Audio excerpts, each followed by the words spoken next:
Happy 24-ounce Tuesday, everyone. So I just got done snow blowing, and wife's not home, so I took this opportunity to do one of these. I don't think I have yet. So I didn't plan on doing this, so I don't really have a 24-ounce, but I do have two High Lifes, 12 ounces each, obviously. And I have this big mug, so let's see if they both fit in here. Or I think they will fit. Let's get a nice aggressive pour on that, huh? Oh yeah, that's gonna fit. All right, one more. Yum, yum, yum.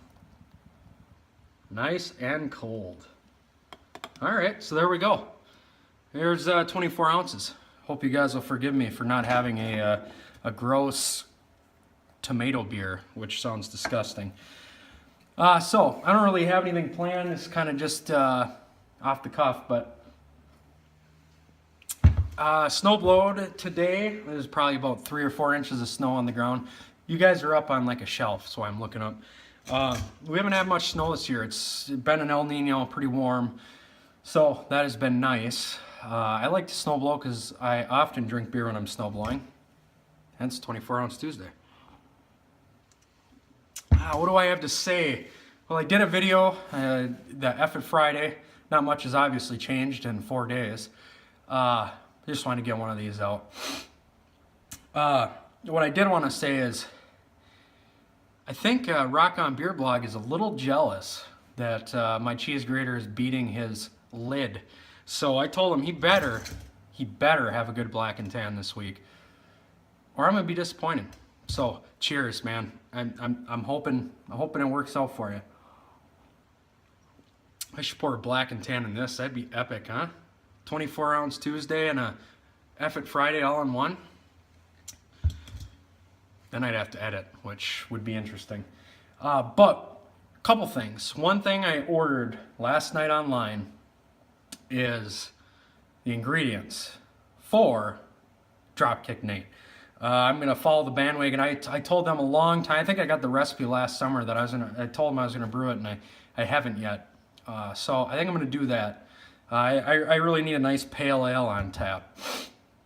So I ordered that from Midwest. All the hops, I have everything. It should be no changes. The only difference will be water, and haven't decided yet. I might do water from my parents' house, which is well water, and I don't know, I don't know the characteristics of the water. I know it tastes good, and I know I've brewed good IPAs with it in the past. So I think that'd be good for a pale ale. Otherwise, what I think I might do is buy reverse or RO water, and that's the neighbor. RO water, and build a profile based on that. It's pretty easy online. It'll tell you what to add per gallon for a pale ale. So I might do that. So if it turns out, possibly I will send one to them. I have not had good luck with beer mail in the past, obviously. But I also got to send... no, I can't. I can't think of his name. Old school double IPA, why is it not coming to me? Oh, Dean's List. And the dog's going crazy. So I have to send him something too. I got to talk to him. I don't know if I'm going to really have any homebrew to send. I really want to send him something good, and the stuff I've been making is okay, but I don't know. I really don't want to look that bad. What else? Well, guys, I finally was told by the wife that I had to get my kegs from out of the refrigerator upstairs, because as some of you have seen on Facebook, we're having a boy. We just found that out last night. It's awesome. I actually thought it was a girl because her family's had all girls.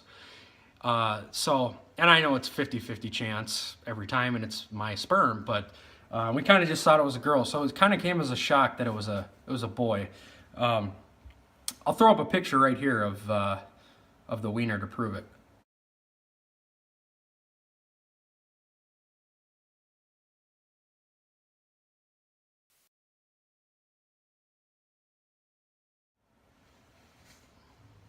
Yeah, so he's definitely my son, right? Cheers.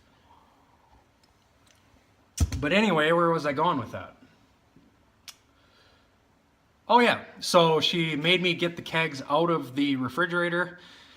Planning for the baby. The baby is coming in July, and so found a great deal on Craigslist. I got a deep freezer for $80, 80 or 85, $85, and it's basically brand new. Really, there's one little dent in the front, and it's the one from Menards. And we looked at it at Menards, and I don't know if anyone knows what Menards is, but it's a pretty big kind of hardware.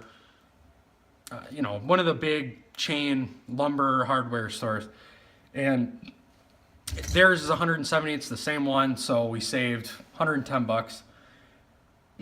So we'll make a keezer out of it. Right now I have my kegs in there, and what my plan is I'm gonna probably paint it stainless steel appliance paint, because we probably plan on using it for a freezer someday, when I eventually have to stop drinking. Sad moment, right? But I mean, if we do, we don't want it painted or like stickers all over it. So I think I'm going to do that. The top is going to be chalkboard paint, so I can write what beer is on tap. That's going to be the first step, and then the second step will be putting a collar on it. The wood collar with taps. And I think I have a picture of what I'm thinking on my phone. So if I do, I will put it right here.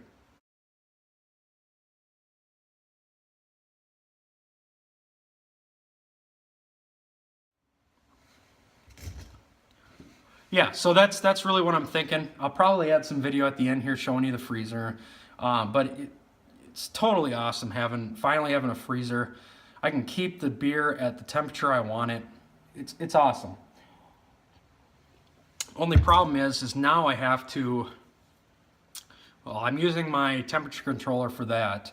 So I have a friend of mine who is actually building a temperature controller, and he's going to build me another one. I just have to pay for the parts. So then I'll actually have a dual temp controller with warm and hot and cold, so I can hook a heat wrap up to the fermenter and put it in my fermentation chamber, and then I can keep it at a consistent temperature no matter where it is, which would be awesome because in my basement's cold.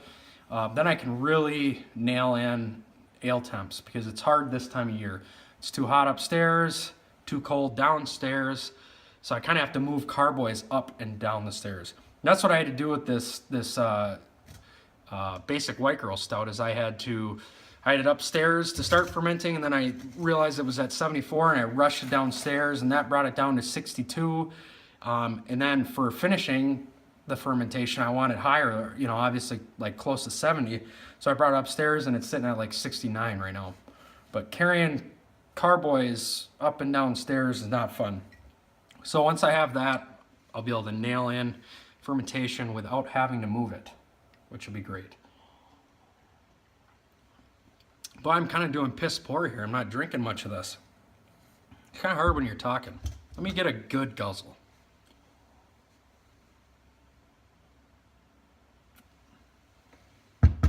Well, it's the best I can do. It's cold, guys.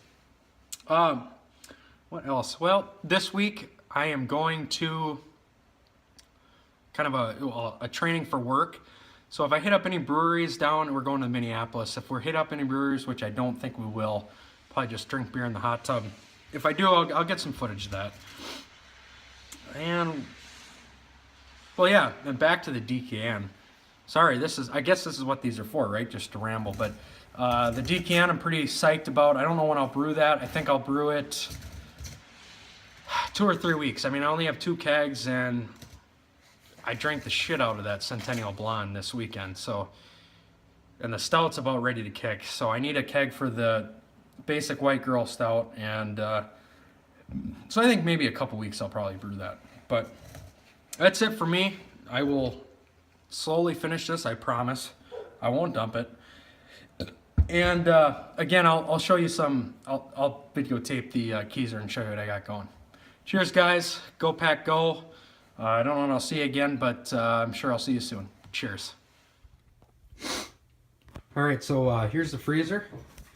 As you can see, there's a dent right there, but that's really the only thing wrong with it. Got the temp controller hooked up. I can't really screw it to the wall here, so there it sits. I'll probably put it back in that room where I usually record.